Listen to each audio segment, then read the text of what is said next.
tələbələr məsələn gəlirlər universitetə, o qəbul günləri olur.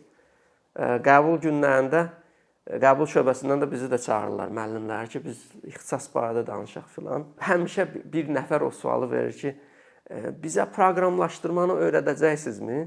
Mənim cavabım həmin olur ki, proqramlaşdırma öyrənmək üçün universitetdə gəlib o ixtisası oxumaq ehtiyac varmı? Məncə yoxdur. Yəni onu siz artıq açıq resurslarla da öyrənə bilərsiniz. Yəni o məsələ də var ki, o karyera imkanları bəzən hamını ora yönəldir. Amma orada bəzən tələbələr tam da qavramadan ixtisas nə barədir və universitet nədir və valideynlər təhrik eləyir ki, mütləq get, orada yaxşı karyera imkanları var.